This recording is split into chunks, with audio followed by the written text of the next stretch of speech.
Petit point sur le groupe. On y retourne. Dispo pour Marseille, qui est absent. Absent nos joueurs qui l'étaient déjà sur le dernier match de Montpellier, je pense, avec Michael Dessler, Denis Jeanroux, Tsingas, Kevin Keben, Rhys.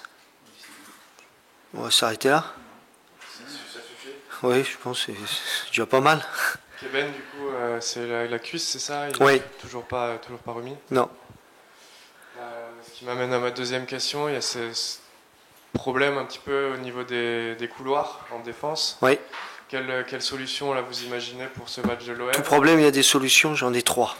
J'ai peut-être même trop de solutions. Mais bon, tout à fait.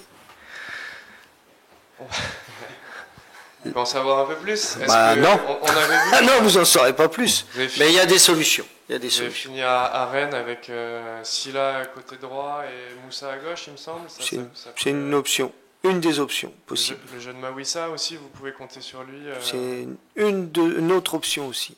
Vous l'avez vu en match amicaux là. Ouais. Comment il était? On n'a pas eu la chance de les voir, donc vous pouvez nous non, ça s'est plutôt bien passé. C'est pour ça que je dis que c'est vrai qu'on a des problèmes de latéraux, mais c'est comme ça, on doit s'adapter et on a des solutions pour pallier à ce problème-là.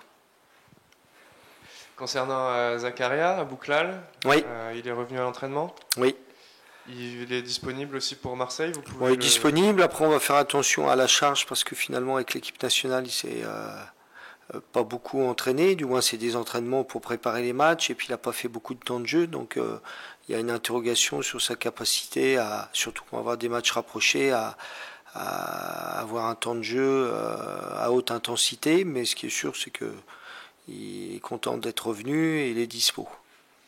Cette trêve, comment vous avez retrouvé votre groupe? Est-ce qu'elle a fait du bien au corps, aux esprits aussi? On va voir dès le mois de janvier, mais de toutes les manières, c'est une trêve qui était imposée par la Coupe du Monde. Donc le but de chaque entraîneur, et le mien aussi, c'était de l'optimiser sur la récup et sur la préparation de la deuxième partie de saison.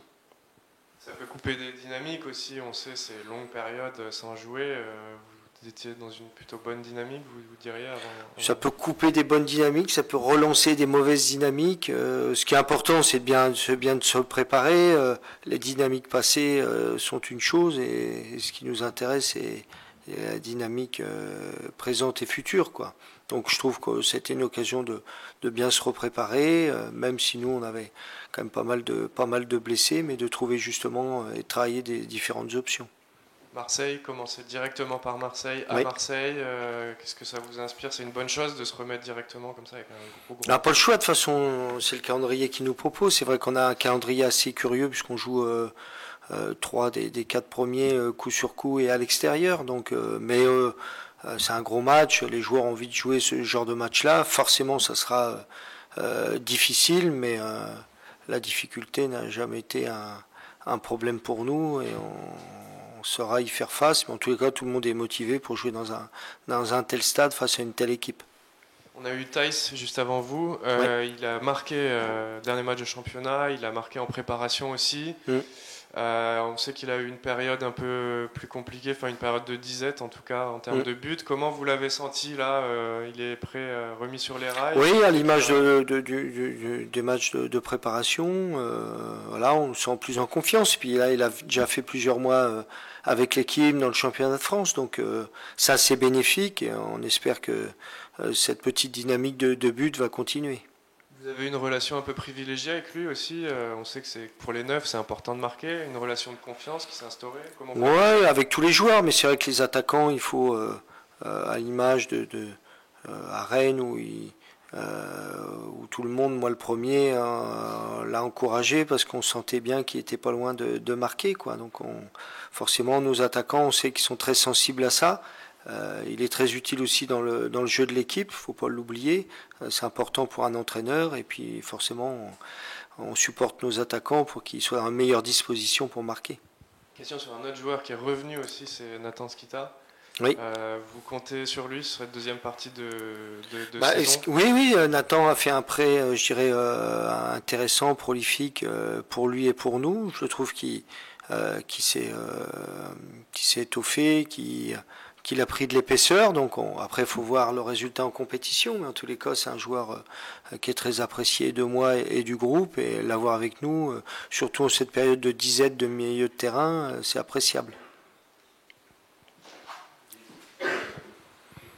Bonjour coach, on a coutume de dire qu'en début de saison, les cartes sont un peu rebattues, les joueurs veulent montrer, veulent gagner leur place, etc. Si on considère que c'est une deuxième saison entre guillemets qui démarre, est-ce que vous pensez que ce sera l'état d'esprit de joueurs de vouloir regagner leur place, ou est-ce que ce qui s'est passé lors des 16 premières journées est bien ancré et reste...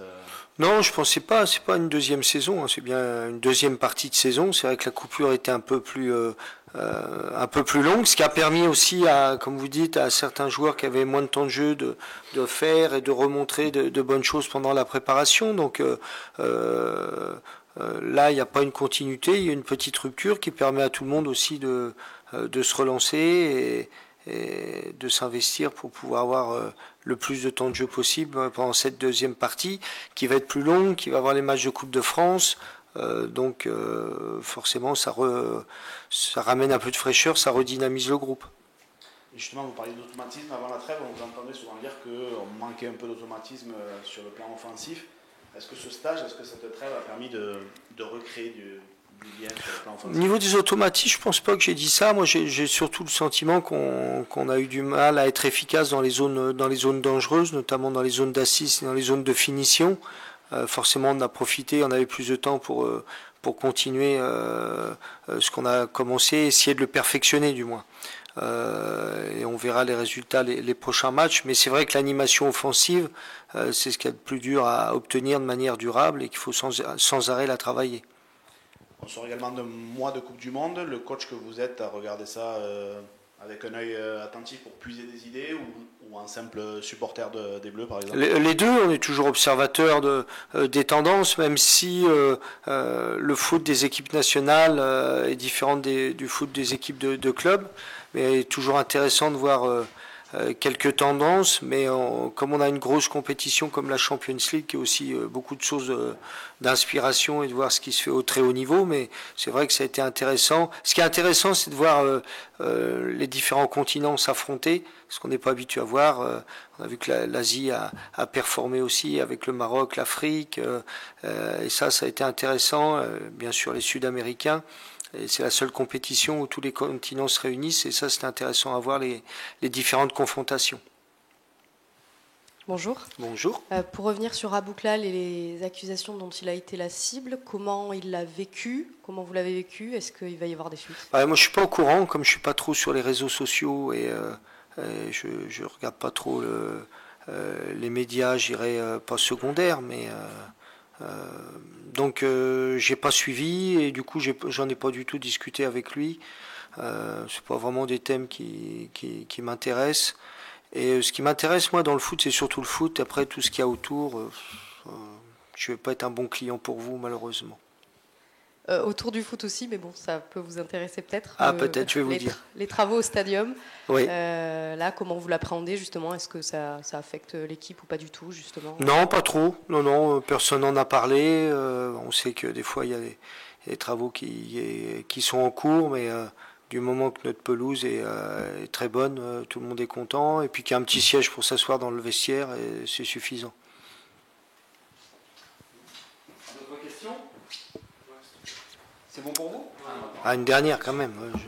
Au moins deux. Hein. En plus, c'est difficile. Parler du match, de l'OM, qu'est-ce qu'elle vous inspire cette équipe?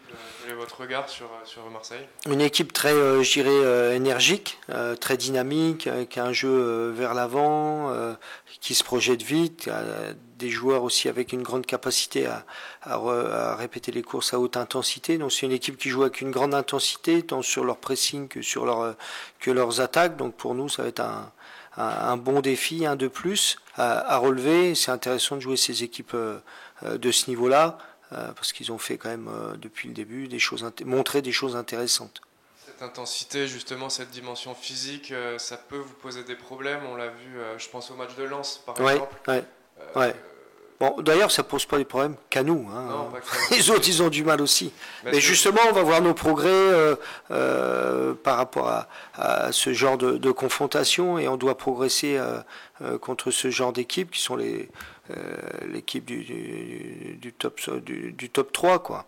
Donc ça a été un bon évaluer nos progrès face à des équipes avec une telle intensité. C'est quoi la clé justement pour déjouer ces équipes très, très athlétiques qui mettent beaucoup de vitesse, d'intensité Ça va être surtout de forcément bien défendre, mais bien utiliser le ballon et d'avoir beaucoup de mouvements et beaucoup de jeux collectifs coordonnés.